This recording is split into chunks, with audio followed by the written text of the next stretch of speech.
without food or water in the mountains of northern Iraq by an Islamic extremist group, a terrorist army known as ISIS or ISIL. That group now has control of a large part of Iraq, as seen in a map we're going to show you. They also have control of the Mosul Dam.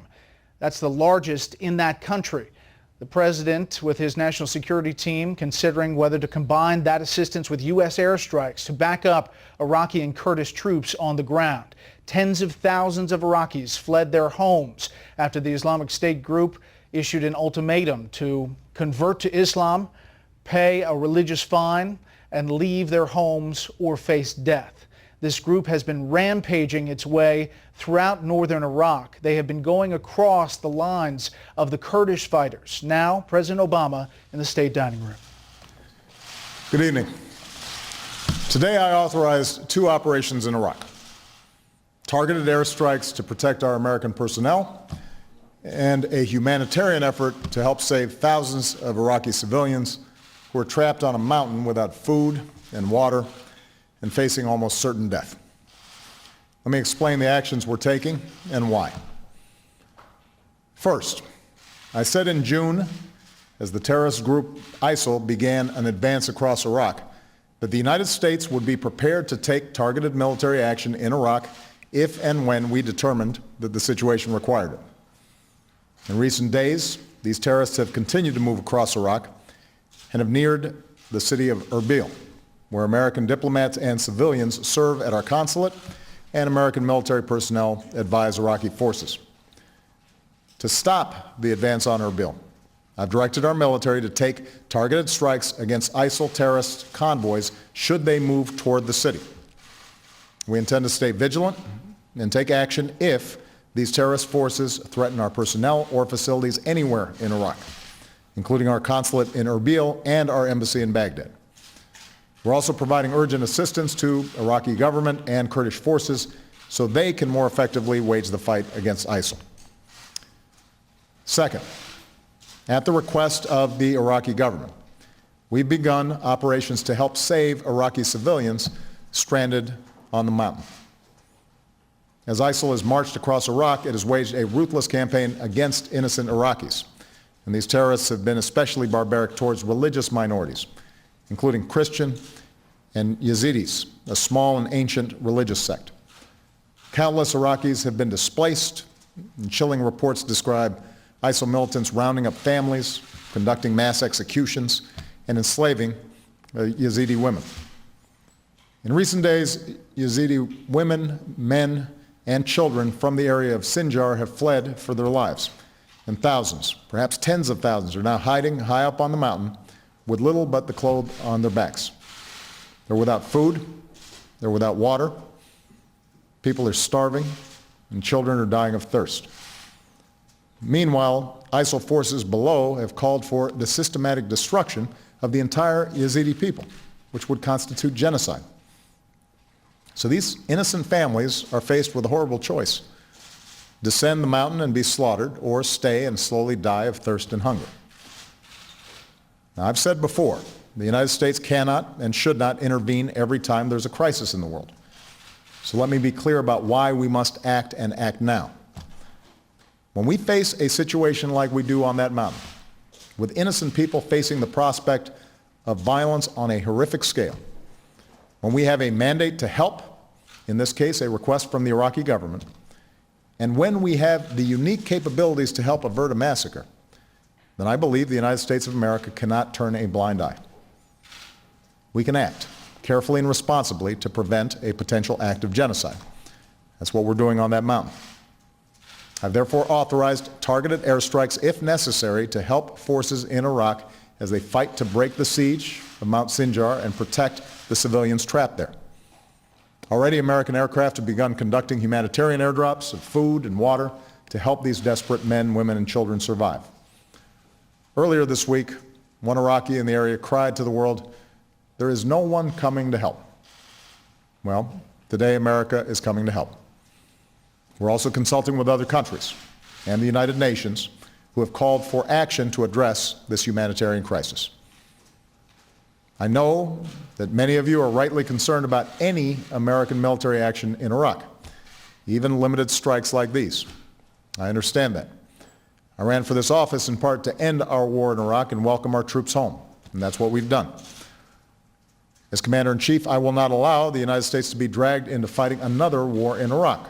And so even as we support Iraqis as they take the fight to these terrorists, American combat troops will not be returning to fight in Iraq, because there is no American military solution to the larger crisis in Iraq. The only lasting solution is reconciliation among Iraqi communities and stronger Iraqi security forces. However, we can and should support moderate forces who can bring stability to Iraq. So even as we carry out these two missions, we will continue to pursue a broader strategy that empowers Iraqis to confront this crisis. Iraqi leaders need to come together and forge a new government that represents the legitimate interests of all Iraqis, and that can fight back against the threats like ISIL.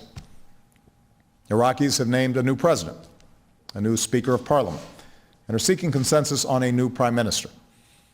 This is the progress that needs to continue in order to reverse the momentum of the terrorists who prey on Iraq's divisions. Once Iraq has a new government, the United States will work with it and other countries in the region to provide increased support to deal with this humanitarian crisis and counterterrorism challenge. None of Iraq's neighbors have an interest in this terrible suffering or instability, and so we'll continue to work with our friends and allies to help refugees get the shelter and food and water they so desperately need, and to help Iraqis push back against ISIL. The several hundred American advisors that I ordered to Iraq will continue to assess what more we can do to help train, advise, and support Iraqi forces going forward. And just as I consulted Congress on the decisions I made today, we will continue to do so going forward.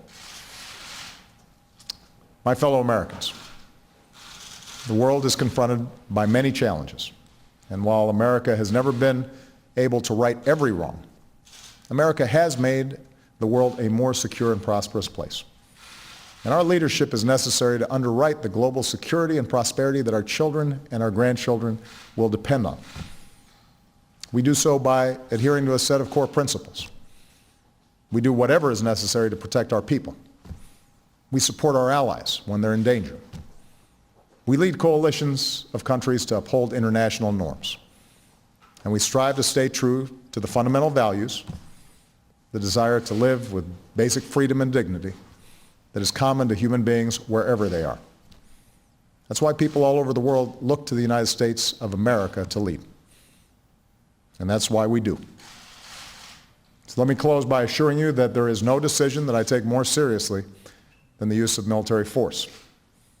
Over the last several years, we have brought the vast majority of our troops home from Iraq and Afghanistan, and I have been careful to resist calls to turn time and again to our military, because America has other tools in our arsenal than our military.